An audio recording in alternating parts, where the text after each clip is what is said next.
तो class 12th revision batch chapter 3,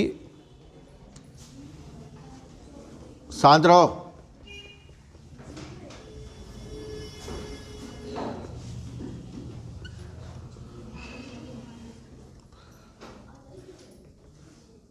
chapter 3 lecture 3। तो lecture 1 और 2 में हमने ओम्स लॉ से रिलेटेड आर्टिकल्स देखे थे। अब इसमें हम लोग किससे रिलेटेड आर्टिकल देखेंगे? किरचॉफ्स लॉ से। ठीक है। तो सबसे पहले इलेक्ट्रिक सेल। थ्योरी का रिवीजन करने से कोई फ़ायदा थोड़ी ना, वो तो नोट्स में लिखे हैं ही हैं भाई। रिवीजन का मतलब ये है जो कुछ की प्रॉब्लम्स है, जो क्वेश्चन आए उससे रिलेटेड, उनको ट्राई करो। कोई मतलब ही नहीं है। 15 मिनट भी घर में नहीं पढ़ते हैं फिजिक्स। क्यों नहीं ट्राई किया बेटा तुमने? तुमसे कह रहे मनिका क्या करते हो तो 24 घंटे? हाँ तो प्री बोर्ड चल रहे हैं, तो प्री बोर्ड चल रहे हैं तो फिर आगे गर्मी छुट्टी में ट्राई करना। प्री बोर्ड चल रहे हैं तो प्री बोर्ड चल रहे हैं तो गर्मी छुट्टी में ट्राई करना, फिर और क्या। Electric cell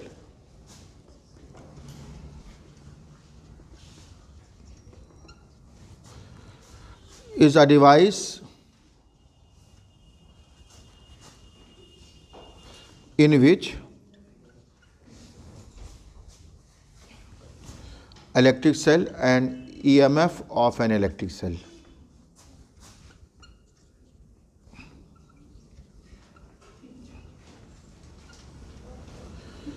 Electric cell and EMF of an electric cell.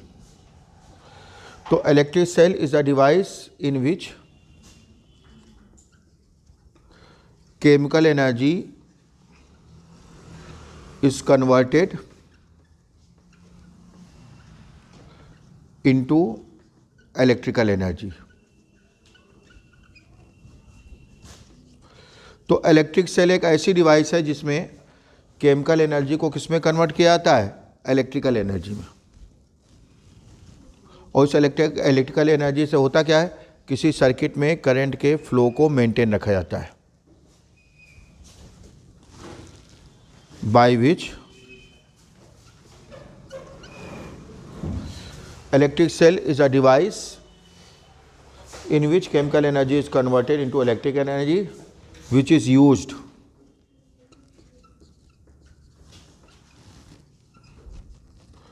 To maintain the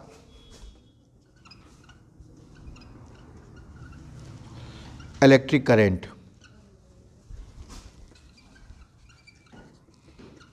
in a circuit. तो इलेक्ट्रिक सेल एक ऐसी डिवाइस है जिसमें केमिकल एनर्जी को किस में कन्वर्ट किया जाता है? इलेक्ट्रिकल एनर्जी में। और इस इलेक्ट्रिकल एनर्जी से होता क्या है? किसी भी सर्किट में इलेक्ट्रिक करंट को मेंटेन रखा जाता है, which is used to maintain the electric current in a circuit. तो जैसे हम लोग चलते हैं तो हमारे चलने का अपोज कौन करता है? फ्रिक्शन। वैसे ही चार्ज के चलने का अपोज कौन करता है? रेजिस्टेंस। अब रेजिस्टेंस क्या है? सेल के बाहर भी होता है और सेल के अंदर भी होता है। जो सेल के बाहर रेजिस्टेंस होता है उसे एक्सटर्नल रेजिस्टेंस, और जो अंदर होता है उसे इंटरनल। तो ये सेल के चारों तरफ जो बाउंड्री बना दी जाती है, पूरी बाउंड्री सेल को रिप्रेजेंट करती है। ठीक है। क्योंकि इंटरनल रेजिस्टेंस सेल के बगल में नहीं होता है, सेल के अंदर होता है। सेल के केमिकल का जो रेजिस्टेंस होता है उसको इंटरनल रेजिस्टेंस कहते हैं। अब चूंकि अंदर शो नहीं कर सकते हैं इसलिए कहाँ शो करते हैं? बगल में। चारों तरफ बाउंड्री बना देते हैं, पूरी बाउंड्री सेल को क्या करती है? रिप्रेजेंट करती है। ठीक है। अब क्यू चार्ज को फ्लो कराने के लिए सपोज सेल को टोटल कितनी एनर्जी खर्च करनी पड़ रही है? W। और ध्यान रखना एनर्जी सेल के बाहर भी स्पेंड होगी और सेल के अंदर भी, क्योंकि रेजिस्टेंस सेल के बाहर भी है और रेजिस्टेंस सेल के अंदर भी है। ठीक है। शांत रहो, बातें करने बाहर चले जाओ, कोई रिस्ट्रिक्शन नहीं है। ठीक है। तो बेटा इसने तुम्हारे पूरी तरह अपने ट्रैप में फांस लिया तुमको पूरी तरह से। ट्रैप जानते हो ना? ठीक है, पूरी तरह से। वो तो पास होके निकल जाएगी। नहीं तुम्हारी तो उससे बात कर रहे हैं हम, साक्षी से, तुम्हारे लिए, ठीक है। तुमको पूरी तरह से अपने ट्रैप में फांस लिया उसने, ठीक है।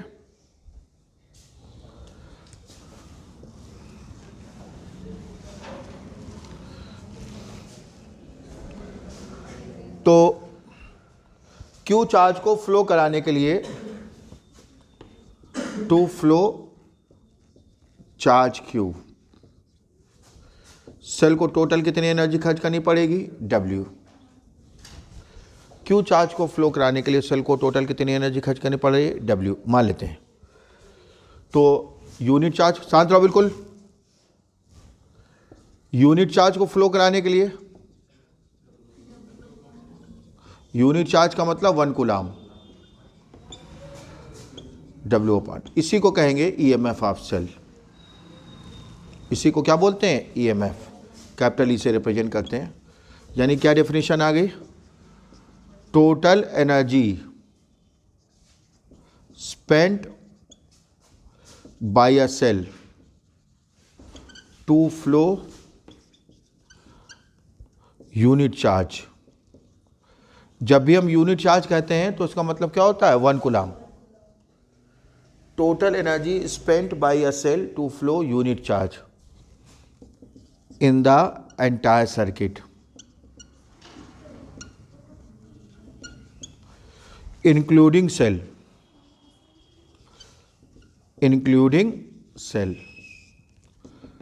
is called EMF of that cell। तो हमने किसको अंडरलाइन किया है, इंक्लूडिंग सेल, यानी इसमें वो भी एनर्जी इंक्लूड है जो सेल के बाहर स्पेंड हो रही है और वो भी इंक्लूड है जो सेल के अंदर स्पेंड हो रही है, ठीक है।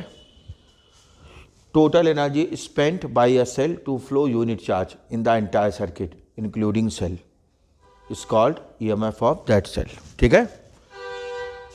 यानी EMF हो या टर्मिनल वोल्टेज हो, ये दोनों किसको रिप्रेजेंट करते हैं, एनर्जी को।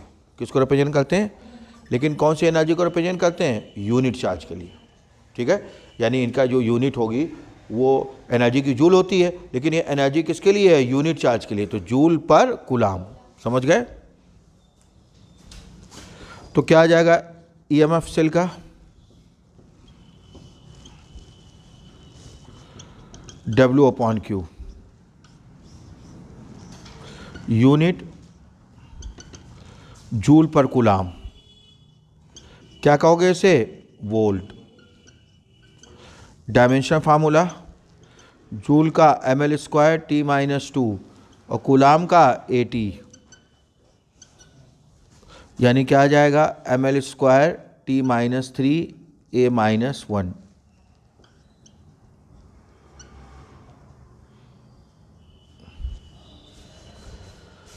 Total energy spend by a cell to flow unit charge in the entire circuit including cell. हमने इंक्लूडिंग सेल को अंडरलाइन किया है, यानी इसमें वो भी एनर्जी इंक्लूड है जो सेल के बाहर खर्च हो रही है, वो भी इंक्लूड है जो सेल के अंदर, ठीक है। प्योर टाइम की बर्बादी है ये, प्योर, क्योंकि ये चीज़ तो अपने आप घर पे कॉपी से पढ़ सकते हो अगर क्वेश्चन नहीं लगा रहे हो तो। मतलब जितने बड़े गधे हो और बड़े गधे होते जा रहे हो जैसे जैसे पेपर नज़दीक आ रहे हैं। इसका रिवीजन का, इस रिवीजन का क्या फ़ायदा है, यही पहले पढ़ चुके हो, यही कॉपी पे लिखा है, यही फिर देख रहे हो, इस रिवीजन का क्या फ़ायदा है जब क्वेश्चन ही ट्राई करके नहीं आओगे। रिवीजन का मतलब ये होता है कि उससे रिलेटेड जो भी क्वेश्चन आए हुए हैं किस किस लैंग्वेज में, वो तुम्हें आने चाहिए सब।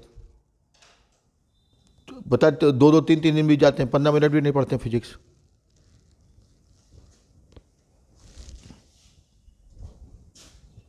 उनतीस तक तो लाइन से हमने बता ही दिए थे, उसके आगे ट्राई करने थे। हो गया, जल्दी नोट करें। Terminal voltage of a cell,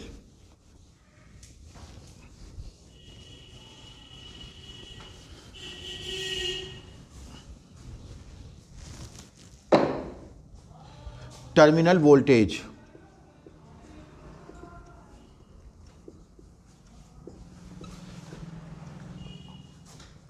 terminal potential भी कह सकते हो, terminal voltage of a cell, या इसी को कहते हैं PD, between the plates of cell.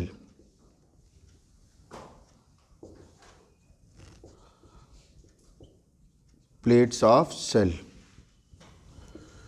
PD between the plates of cell कह दें चाहे टर्मिनल वोल्टेज कह दें। इसमें क्या होता है, केवल वो एनर्जी इंक्लूड होगी जो सेल के बाहर खर्च होगी, यानी जो सेल के अंदर खर्च हो रही है ड्यू टू इंटरनल रेजिस्टेंस, वो एनर्जी इंक्लूड नहीं होगी। ठीक है,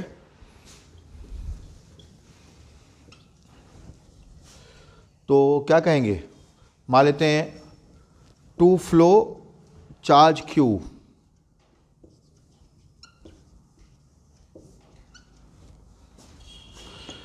in the entire circuit excluding cell.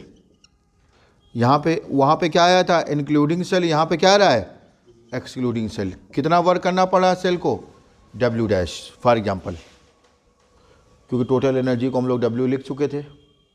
To flow charge Q in the entire circuit excluding cell. ठीक है, यानी ध्यान रखेंगे यहाँ पे वो एनर्जी नहीं है जो सेल के अंदर खर्च हो रही, केवल वही एनर्जी है जो सेल के बाहर। ठीक है, सेल को एनर्जी खर्च क्यों करनी पड़ती है, क्योंकि रेजिस्टेंस क्या करता है, चार्ज के चलने का अपोज करता है। जैसे हमारे चलने का अपोज कौन करता है, फ्रिक्शन, तो हमें फ्रिक्शन के अगेंस्ट वर्क करना पड़ता है जब हम लोग चलते हैं। वैसे ही चार्ज के चलने का अपोज कौन करता है, रेजिस्टेंस, तो सेल को रेजिस्टेंस के अगेंस्ट वर्क करना पड़ता है to flow the charge, to flow the charge. ठीक है, तो charge Q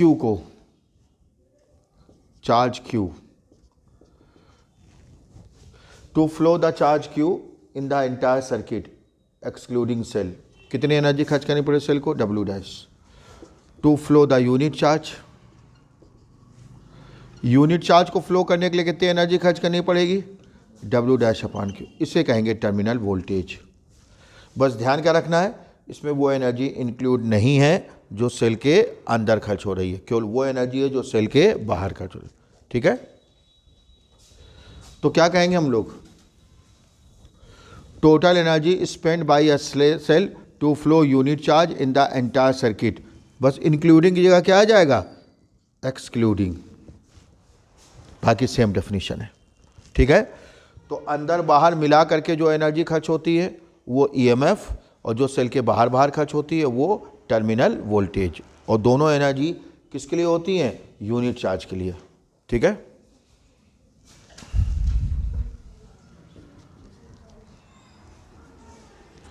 terminal voltage of a cell,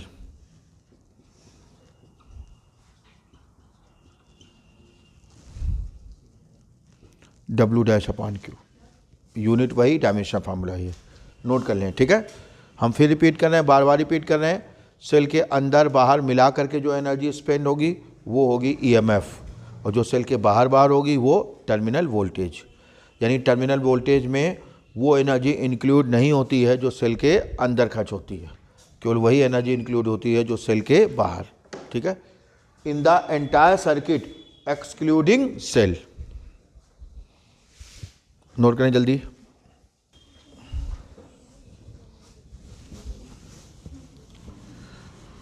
शांत रहो बिल्कुल।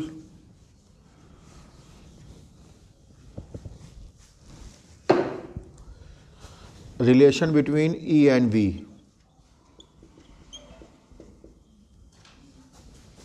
E एंड V,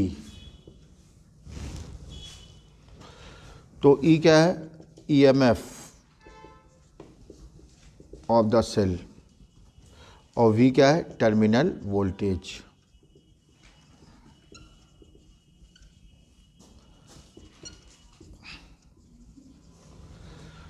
तो हम क्या फाइंड करने जा रहे हैं, E और V में रिलेशन। क्या फाइंड करने जा रहे हैं, E और V में रिलेशन। E क्या है, EMF ऑफ द सेल, और V क्या है, terminal voltage. Total energy spent by a cell to flow charge Q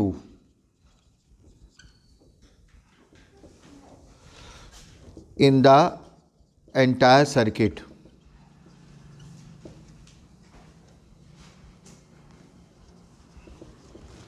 including cell.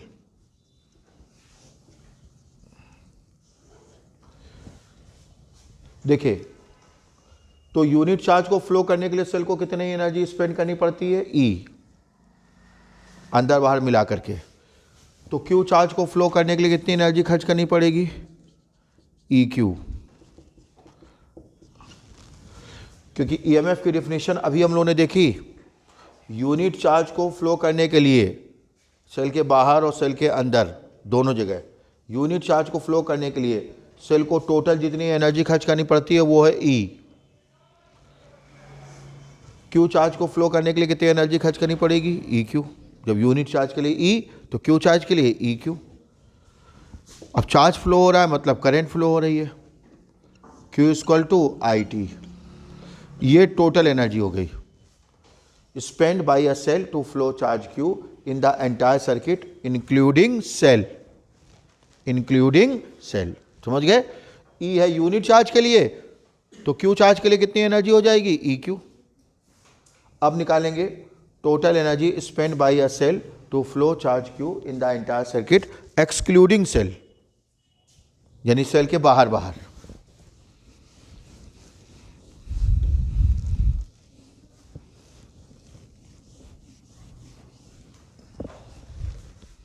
देखिए,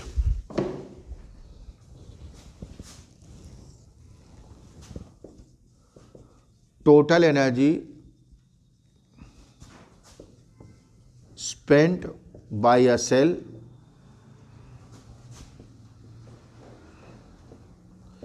to flow charge Q.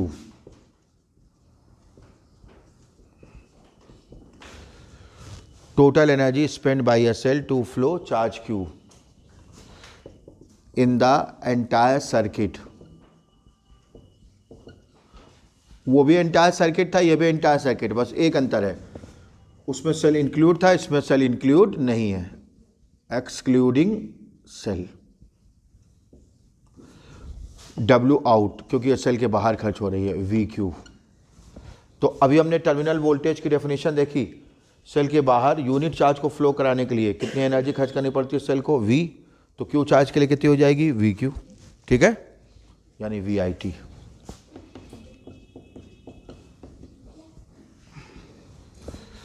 ये एनर्जी, बातें करने बाहर चले जाओ। तो ये एनर्जी सेल के अंदर बाहर मिला करके, और ये एनर्जी सेल के बाहर बाहर।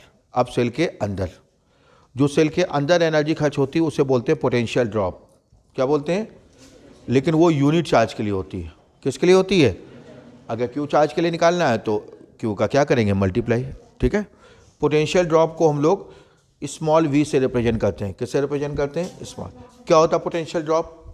जैसे मान लेते हैं कोई सेल आप खरीद के लाए, देख लो बेटा, कुछ तो समझ लो, न्यूमेरिकल में एक भी कर ना पाओगे, आधा अगर चौथाई नंबर न्यूमेरिकल आएगा तो भी नहीं कर पाओगे। कम थ्योरी तो देख लो। तुमसे कह रहे हैं बेटा राज, न्यूमेरिकल तो तुम्हारा इस जन्म में चांस है नहीं, कम थ्योरी तो देखो। कुछ बच्चों ने बहुत गलत साइंस ले लिया है, अगर कुछ गड़बड़ हो जाए तो ध्यान रखना, अगली बार साइंस लेना नहीं। ठीक है, जब तुम्हें कैलकुलेशन से कोई मतलब ही नहीं है तो साइंस क्यों ले रहे हो? आर्ट्स लो, उसमें न्यूमेरिकल होते नहीं है। और आर्ट्स में भी ऐसे सब्जेक्ट लो, होम साइंस हो गया, नहीं समझे, इस टाइप से। ठीक है, जिसमें न्यूमेरिकल वगैरह ना हो, नहीं तो पता जाए उसमें इकोनॉमिक्स ले लो, फंस जाओ फिर। ठीक है, इंग्लिश लिटरेचर इस टाइप के लो जिसमें स्टोरी वगैरह हो थोड़ा सा। ठीक है, तो आपने कोई सेल लिया, अब सेल पे लिखा हुआ है 1.5 वोल्ट। जो भी सेल होते हैं घड़ी वाले, रिमोट वाले, सब में क्या लिखा होता है? 1.5 वोल्ट। अरे जो घड़ी में लगते हैं 1.5 वोल्ट ही तो होते हैं, रिमोट में जो लगते हैं। अब आपने क्या किया? एक वोल्ट मीटर लगाया। वोल्ट मीटर लगा करके तुमने जब उसकी रीडिंग नापी तो सपोज वोल्ट मीटर बता रहा है 1.3 वोल्ट। सेल पे कितना लिखा हुआ है और वोल्ट मीटर कितना रीड कर रहा है? तो ये जो 0.2 वोल्ट है इसी को बोलते हैं पोटेंशियल ड्रॉप, क्योंकि वोल्ट मीटर उस एनर्जी को मेजर करता है जो एनर्जी सेल के बाहर आती है। समझ गए? वोल्ट का मतलब एनर्जी। जो गधे टाइप के बच्चे हैं, उल्लू घोंचू भोंदू टाइप के, ध्यान से समझें। वोल्ट का मतलब होता है एनर्जी, जैसे जूल का मतलब एनर्जी होता है, वैसे ही वोल्ट का मतलब एनर्जी। लेकिन किसके लिए? यूनिट चार्ज के लिए। यूनिट चार्ज के लिए जो एनर्जी होती है उसको क्या बोलते हैं? वोल्ट। जैसे 1 सेकेंड में जो एनर्जी खर्च होती है उसे कहते हैं वाट। वाट का मतलब जूल पर सेकेंड, ठीक है। जैसे जूल एनर्जी है वैसे वाट भी एनर्जी है, समझ गए। जूल आपकी t सेकेंड के लिए है, वाट आपके लिए एनर्जी है 1 सेकेंड के लिए, समझ गए। तो जिस तरह जूल एनर्जी है उस तरह वोल्ट भी एनर्जी है। बस जूल किसके लिए है? क्यू चार्ज के लिए, और वोल्ट किसके लिए है? 1 कूलाम के लिए, समझ गए। तो वोल्ट मीटर उस एनर्जी को मेजर करता है जो सेल के बाहर आती है, और 0.2 वोल्ट सेल के बाहर आने से पहले ही सेल के अंदर स्पेंड हो जाती है ड्यू टू इंटरनल रेजिस्टेंस। यानी टोटल सेल कितनी एनर्जी खर्च कर रहा है? 1.5 वोल्ट, बाहर कितनी आ रही है? 1.3 वोल्ट, समझ गए। तो ये जो बाहर एनर्जी आएगी वोल्ट मीटर उसको मेजर करेगा। तो कितनी खर्च हो रही है सेल के अंदर? 0.2 वोल्ट। इसी को कहते हैं पोटेंशियल ड्रॉप। क्या कहते हैं? समझ गए। जो एनर्जी सेल के अंदर स्पेंड हो जाती है ड्यू टू इंटरनल रेजिस्टेंस उसको पोटेंशियल ड्रॉप कहते हैं। लेकिन किसके लिए? यूनिट चार्ज के लिए। अगर क्यू चार्ज के लिए निकालना तो क्यू का क्या करना पड़ेगा? मल्टीप्लाई, ठीक है।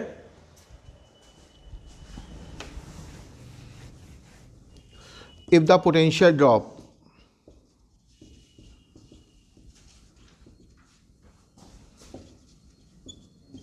of the cell BV, तो सेल का पोटेंशियल ड्रॉप कितना है? V। Then total energy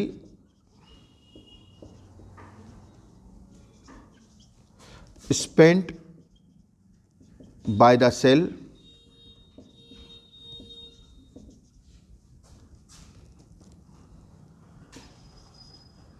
to flow charge Q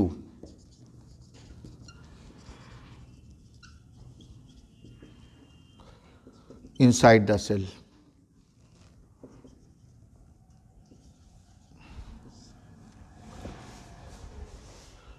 If the potential drop of the cell be V, ठीक है, then total energy spent by the cell to flow charge Q inside the cell. ध्यान रखना इसमें केवल वही energy है जो कहाँ खर्च हो रही है? सेल के अंदर खर्च हो रही है सेल के द्वारा, लेकिन कहाँ? सेल के अंदर, ठीक है। W in VQ, unit charge के लिए V, क्यू चार्ज के लिए VQ, समझ गए। Q इक्वल टू IT हो जाएगा, VIT। अब देखिए ये एनर्जी अंदर बाहर मिला करके, ये एनर्जी सेल के बाहर और ये सेल के अंदर, यानी क्या आ गया? V total equal to V out plus W total equal to W out plus W in. ये अंदर बाहर मिला के खर्च होने वाली एनर्जी है, और ये सेल के बाहर बाहर और ये सेल के अंदर अंदर, समझ गए? अभी नहीं समझे? समझ आ गया? ये अंदर बाहर मिला के स्पेंड होने वाली एनर्जी है, और ये सेल के बाहर और ये सेल के अंदर, ठीक है। तीनों की वैल्यू रखो। ये EIT हो गया, ये VIT हो गया, ये स्मॉल VIT हो गया।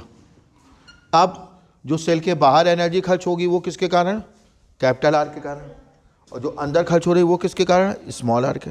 ये तो पता है ना। जो सेल के बाहर एनर्जी खर्च होती है वो किसके कारण? Capital R, external resistance. और जो अंदर खर्च होती है वो स्मॉल r। यानी क्या आ जाएगा?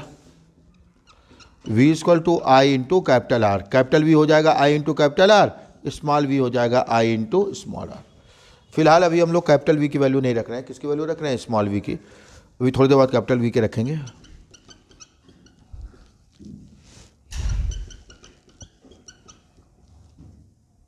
यानी V इक्वल टू क्या आ गया? E minus IR। This is the relation, समझ गए। जैसे जो अभी हमने एग्जांपल लिया था उसके हिसाब से ये हो गया 1.5 और ये हो गया 0.2, और बाहर कितना आया? 1.3, जिसको वोल्ट मीटर मेजर कर रहा था, समझ गए। नोट करें। कैपिटल V की वैल्यू अभी इसके बाद अगले स्टेप में रखेंगे, यहाँ जरूरत नहीं है। तो जो एग्जांपल हमने लिया था उसके हिसाब से ये हो गया 1.5, ये 0.2 वोल्ट सेल के अंदर खर्च हो गया, बाहर कितना आया? 1.3, जिसको वोल्ट मीटर मेज़र करता है।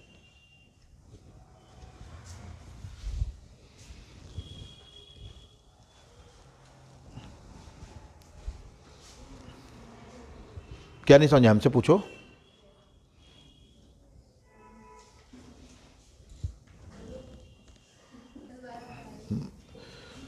तो हम लोगों ने देखा V equal to E minus I R, V equal to E minus I R. Video on करना भूल गया, रिपीट कर दे रहे।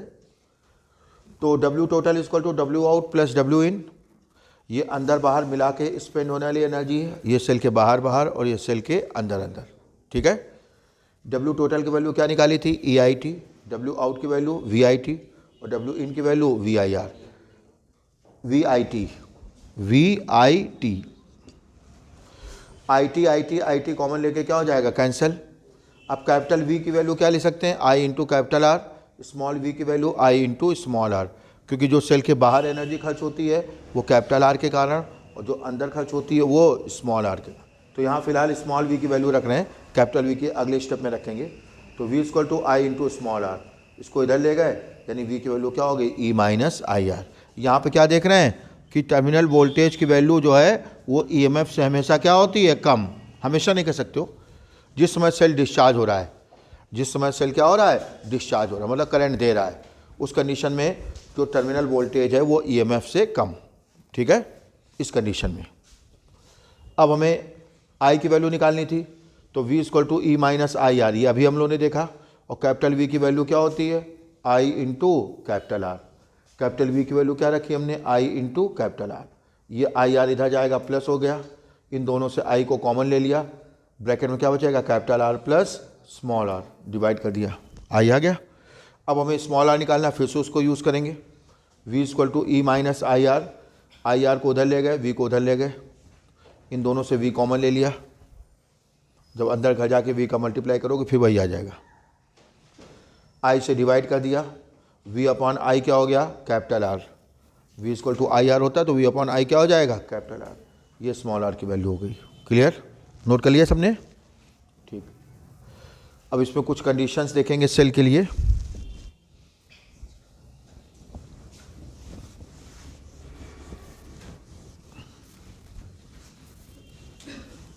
सेल के लिए कुछ कंडीशंस जिसको आप नोट करके नोट करेंगे।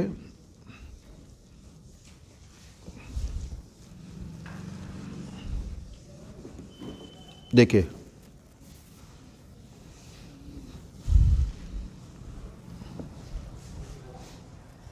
ये नोट कर लिया सबने।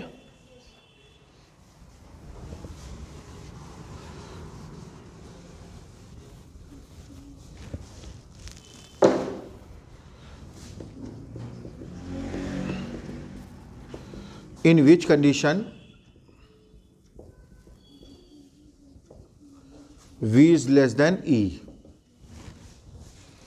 यानी किस कंडीशन में V की वैल्यू E से कम होती है। In which condition V is less than E। देखिए,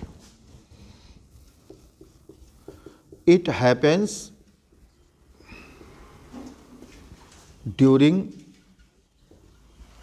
discharging of a cell.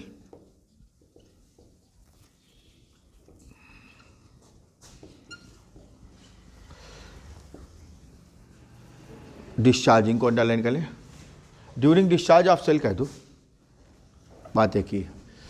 It happens during discharging of cell, यानी जिस समय सेल क्या हो रहा होता है, डिस्चार्ज हो रहा होता है, मतलब खर्च हो रहा होता है, मतलब करंट को दे रहा होता है, ठीक है।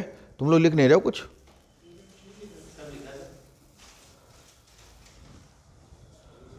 तो ड्यूरिंग डिस्चार्जिंग ऑफ सेल, जिस समय सेल क्या हो रहा होता है, डिस्चार्ज हो रहा होता है, मतलब पॉजिटिव प्लेट से करंट निकल रही होती है, यानी सेल करंट को क्या कर रहा होता है, दे रहा होता है। उस कंडीशन में V equal to E minus I R, यानी V is less than E।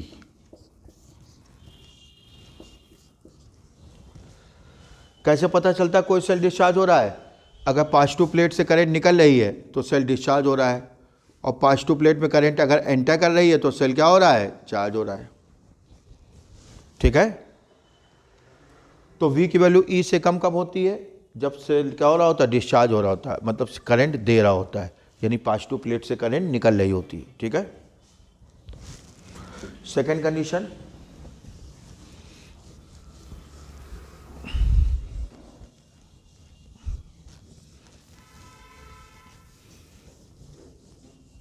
देखिए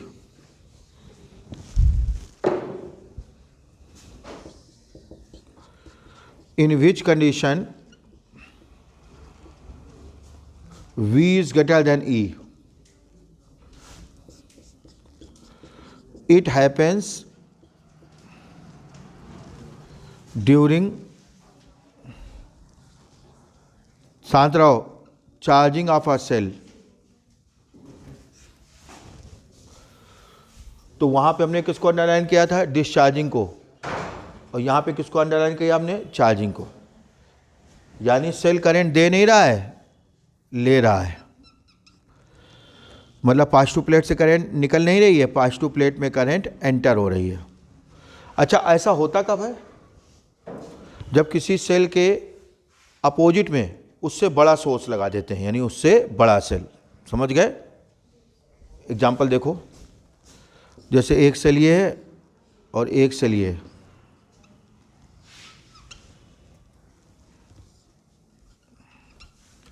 अब सपोज E1 है 10 वोल्ट और E2 है मान लेते हैं 15 वोल्ट फॉर एग्जांपल।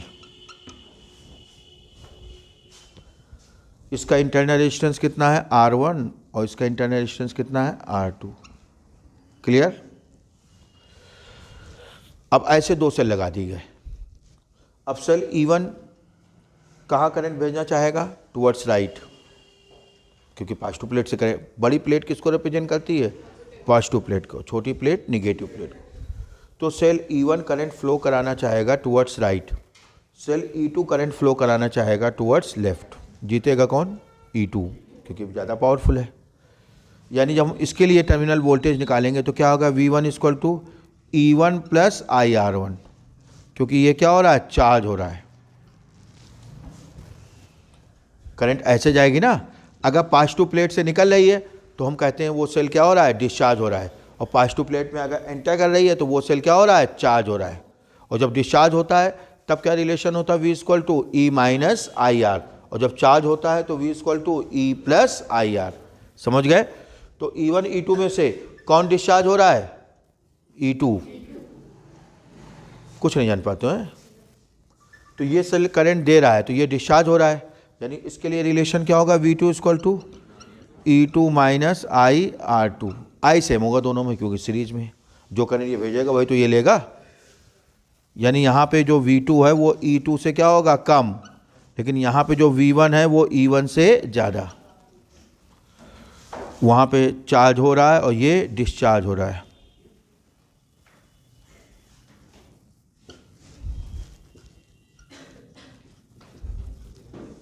ठीक है?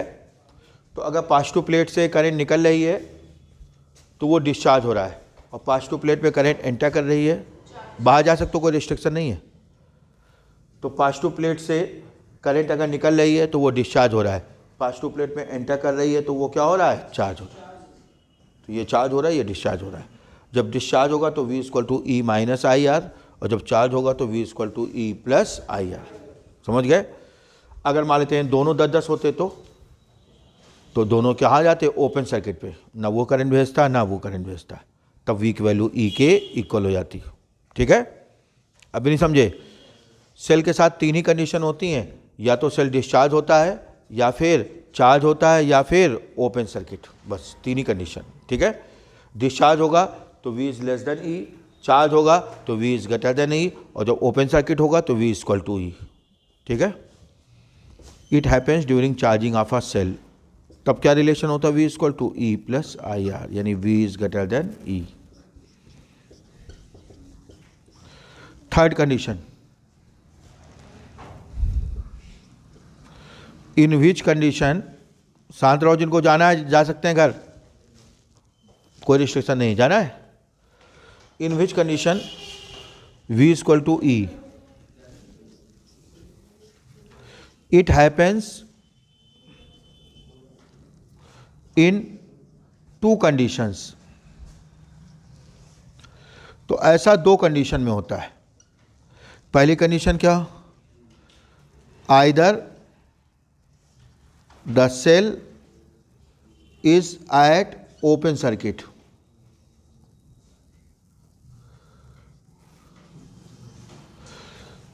ठीक है। पहली कंडीशन क्या है, either the cell is at open circuit, या तो सेल ओपन सर्किट पे हो।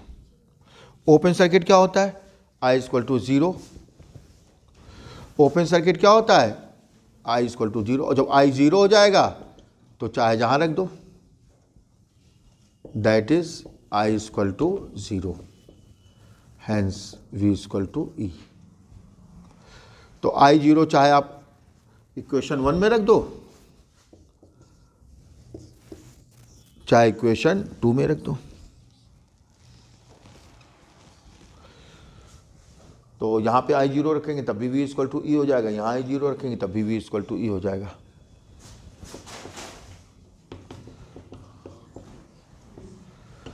फ्रॉम इक्वेशन 1 और 2 और इक्वेशन 2, दोनों में से कहीं भी रख दो। तो V की वैल्यू E के इक्वल दो कंडीशन में होती है, either the cell is at open circuit, cell is at open circuit, cell open circuit पे हो मतलब ना डिस्चार्ज हो रहा हो ना चार्ज हो रहा। दूसरी कंडीशन क्या है, और इंटरनल रेजिस्टेंस ऑफ द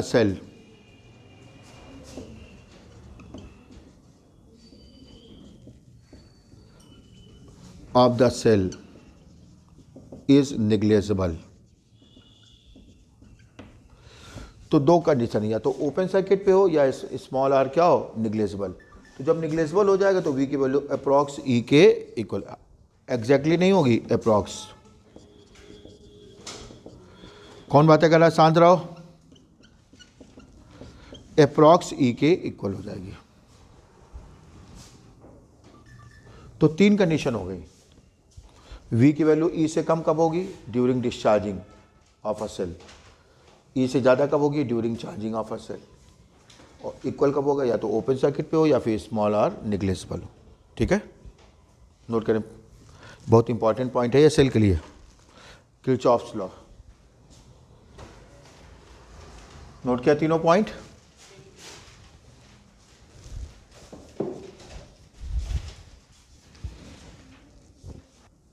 देखें,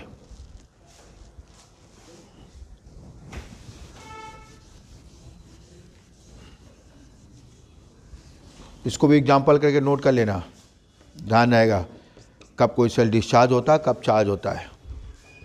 इसको नोट कर लें एग्जांपल करके।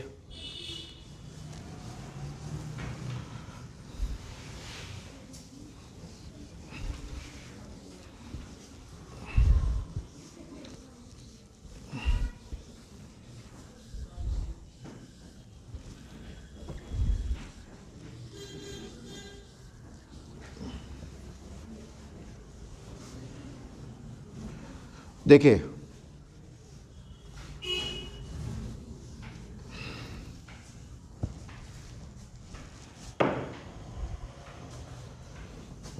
Kirchhoff's law,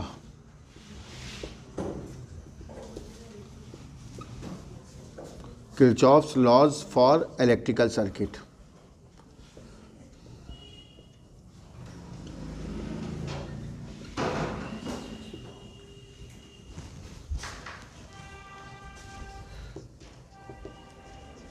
Kirchhoff gave two laws.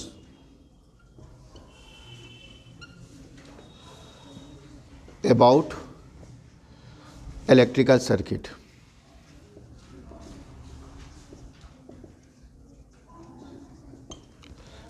शांत रहो। फर्स्ट कौन सा लॉ है, किरचॉफ्स करंट लॉ।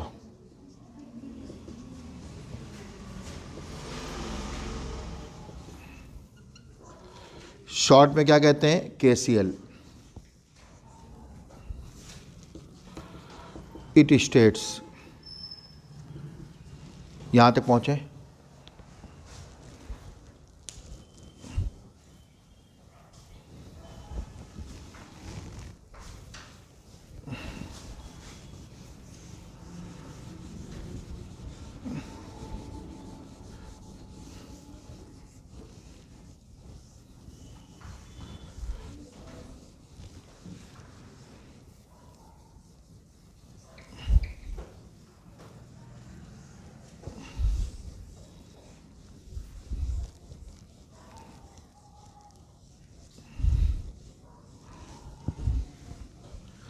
देखें,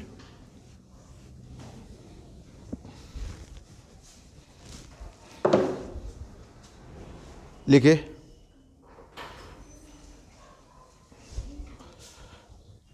the algebraic sum, it states comma inverted comma the algebraic sum of all the electric currents meeting at a junction point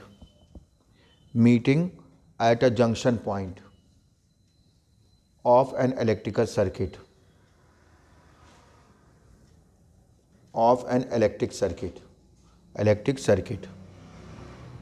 is always equal to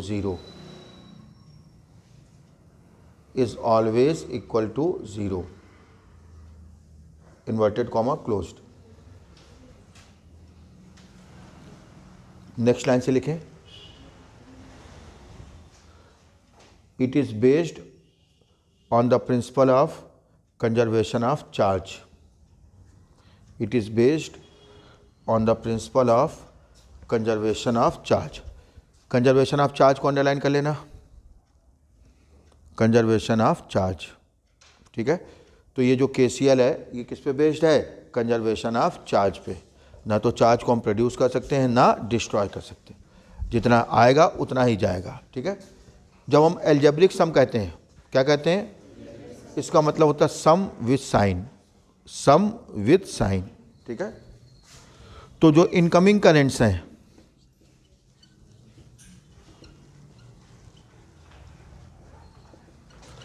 उन्हें हम कैसा लेते हैं, पॉजिटिव, और जो आउटगोइंग करेंट्स हैं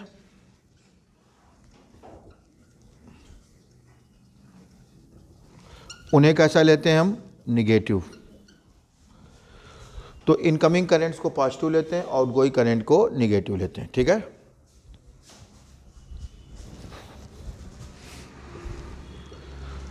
sigma I equal to 0, अगर mathematical form देखें, सिग्मा आई इक्वल टू 0, ठीक है।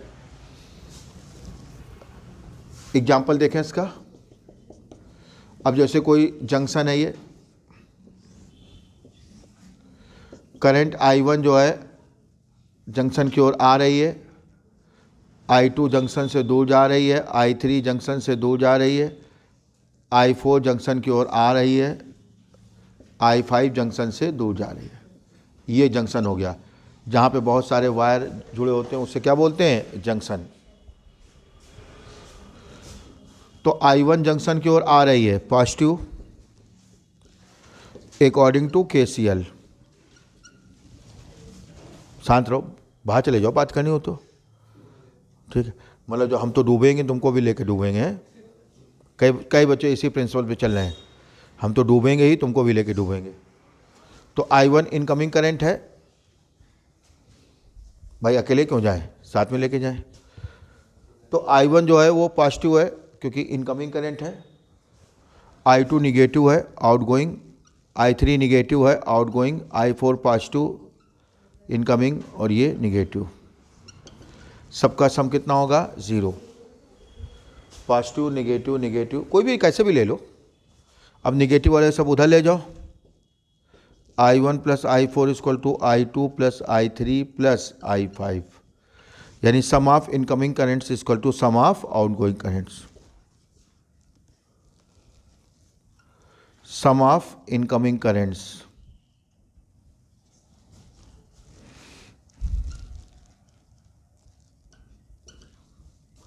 सम ऑफ आउटगोइंग करेंट्स।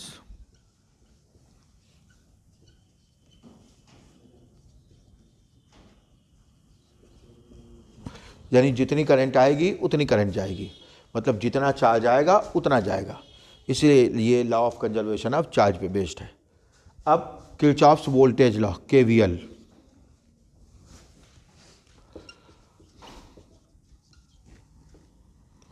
सबसे मेन आपका यही है, KVL।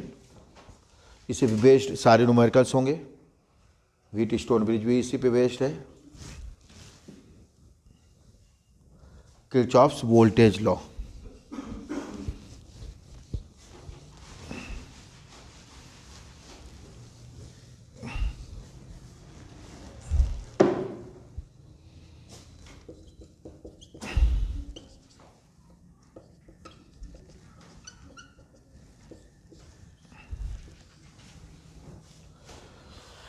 तो हेडिंग डाली किरचॉफ्स वोल्टेज लॉ,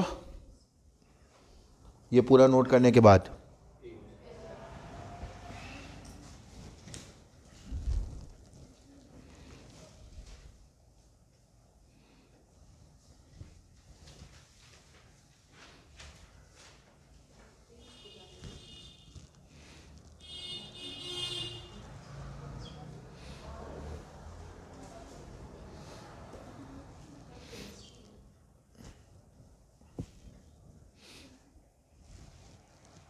नोट कर लिया। यही पिछली कॉपी में लिखा हुआ है, यही पुराने वीडियोस में है, यही फिर रिपीट कर रहे हो। ठीक है, क्या फ़ायदा रिवीजन का? रिवीजन का मतलब ये होता है कि क्वेश्चन लगाओ, जो ना उनको पूछो।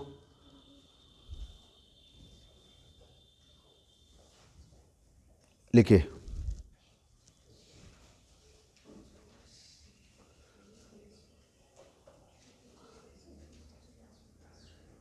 the sum of the algebraic sum of products of the algebraic sum of products of electric current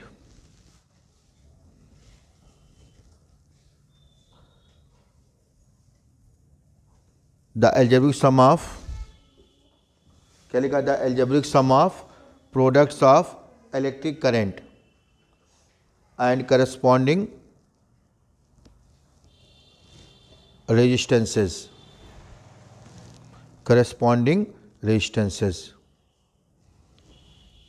in the closed mesh MESH mesh, bracket में लिख लो लूप। मेश या लूप एक ही होता है। In the closed mesh, bracket में loop, of a closed circuit is equal to algebraic sum of all the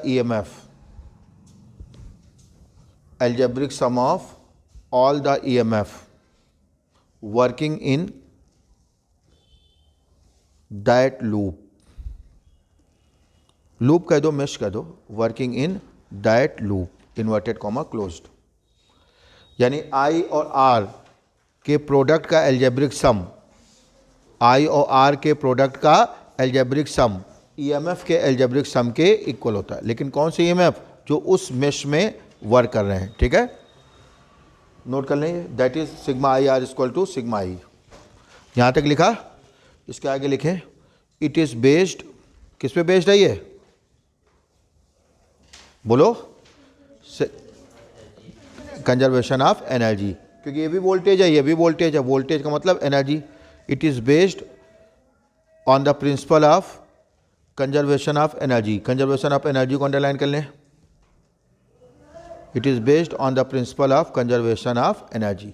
example देखें इसका।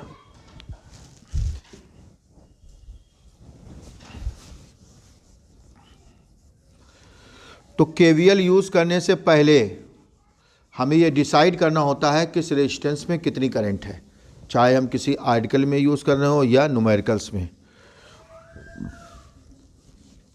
KVL use करने से पहले हमें डिसाइड करना होता है किस रेजिस्टेंस में कितनी करंट है। और आपको पता है पॉजिटिव प्लेट से करंट क्या होती है? निकलती है, निगेटिव प्लेट में एंटर करती है। और करंट डिसाइड करते समय हम लोग को स्ट्रेस लेने की ज़रूरत नहीं है, क्योंकि करंट, सुनो, करंट डिसाइड करते समय हम लोग को स्ट्रेस लेने की ज़रूरत नहीं है, क्योंकि करंट अगर हम लोगों ने गलत भी डिसाइड कर ली है तो सॉल्व करने के बाद वो करंट किस में आ जाएगी? निगेटिव में। समझ गए? अगर कोई करंट सॉल्व करने के बाद निगेटिव में आ जाए, इसका मतलब जो डायरेक्शन हमने सपोज की है करंट उसके अपोजिट है। समझ गए? इसलिए करंट को डिसाइड करते समय हमें कोई भी स्ट्रेस लेने की ज़रूरत नहीं है। एक्चुअल में जो केवीएल है ये सर्किट के न्यूमेरिकल्स के लिए वेनद्रास का काम करता है। किसका काम करता है? वेनद्रास का। चाहे कितना भी टेढ़ा मेढ़ा न्यूमेरिकल हो, जैसे ही केवीएल का यूज़ करते हो सॉल्व हो जाता है। अब वो बात अलग है, किसी न्यूमेरिकल में एक बार से काम चल जाएगा, किसी में 2 बार से, किसी में 3 बार से। जितने अननोन होंगे उतने बार आपको केवीएल क्या करना पड़ेगा? यूज़ करना पड़ेगा। एक अननोन है तो एक के बाद से ही काम चल जाएगा, 2 अननोन है तो फिर 2 बार यूज़ करना पड़ेगा, 2 इक्वेशन बनेंगी। 3 अननोन है 3 बार यूज़ करना पड़ेगा, 3 इक्वेशन बनेंगी, उनको सॉल्व करेंगे। केवीएल से इक्वेशन बनती हैं जिनको हम सॉल्व करके अननोन क्वांटिटीज़ की वैल्यू क्या करते हैं, फाइंड करते हैं। ठीक है,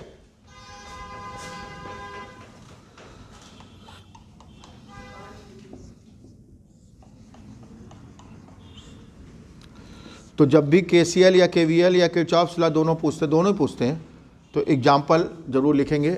और आप चाहो तो इसमें एक जो एग्जाम्पल है उसमें आप वो भी ले सकते हो, व्हीट स्टोन ब्रिज का एग्जाम्पल, कि व्हीट स्टोन ब्रिज केवीएल का ही एग्जाम्पल है।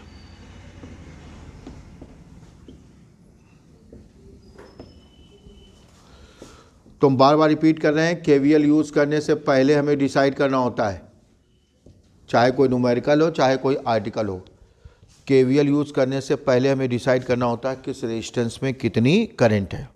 समझ गए? केवीएल बाद में यूज़ करते हैं, पहले ये डिसाइड करते हैं किस रेजिस्टेंस में कितनी करंट है। तो मान लेते हैं फर्स्ट सेल से कितनी करंट निकली I1 और सेकंड सेल से कितनी निकली I2, यानी इसमें कितनी गई I1 प्लस I2। यहाँ तक I1 प्लस I2 साथ में रहेगी, फिर ये I2 अपने रास्ते से वापस चली जाएगी, I1 अपने रास्ते। जिस सेल से जितनी करंट निकलती है उसमें वापस उतनी करंट जाती है। रास्ते में करंट का लॉस नहीं होता है, इलेक्ट्रॉन का लॉस नहीं होता है, इलेक्ट्रॉन की एनर्जी का लॉस होता है। रास्ते में इलेक्ट्रॉन का लॉस नहीं होता है, इलेक्ट्रॉन की एनर्जी। ठीक है, तो सेल E1 से कितनी करंट निकल रही थी I1, तो वापस भी कितनी आएगी I1। E2 से कितनी निकल रही थी I2, वापस भी कितनी आएगी I2। ठीक है, यहाँ पे 3 क्लोज लूप हैं, यानी हम 3 बार KVL का यूज़ कर सकते हैं। एक आपका ABFGA, दूसरा BCDFB और तीसरा पूरा ACDGA। तो 3 क्लोज लूप हैं, यानी हम 3 बार KVL का क्या कर सकते हैं, यूज़ कर सकते हैं। अगर चौथी बार यूज़ करने की कोशिश करेंगे तो वही रिजल्ट फिर वापस आ जाएगा। ठीक है, तो हम किस में यूज़ करने जा रहे हैं, ABFGA in the close loop. अगर आप KVL में एक्सपर्ट नहीं हुए तो आप इस चैप्टर का एक भी न्यूमेरिकल नहीं कर पाएंगे, और आपको पता है इस चैप्टर से एक न्यूमेरिकल आना है। ठीक है, न्यूमेरिकल के पॉइंट ऑफ व्यू से ये सबसे इंपॉर्टेंट चैप्टर है, सबसे इंपॉर्टेंट। नंबर 2 पे अल्टरनेटिंग करंट, नंबर 3 पे कैपेसिटर, उसके बाद बाकी चैप्टर है। ठीक है, तो ये न्यूमेरिकल के पॉइंट ऑफ व्यू से सबसे इंपॉर्टेंट है। इन द क्लोज, और सारे न्यूमेरिकल KVL का ही यूज़ करके सॉल्व होंगे। In the close loop ABFGA। ठीक है, जब हमने इसको पहली बार पढ़ाया था तो आपको बताया था डिटेल में, जिस क्लोज लूप में आपको KVL यूज़ करना है उसके हम लोग 2 चक्कर लगाते हैं। कितने चक्कर लगाते हैं, 2। फर्स्ट राउंड में कहाँ रुकते हैं, in the first round, in the first round. First round में हम लोग कहाँ रुकते हैं, R पर। और सेकेंड राउंड में कहाँ रुकते हैं, E पर। और रुक के करते क्या है, करंट की डायरेक्शन देखते हैं।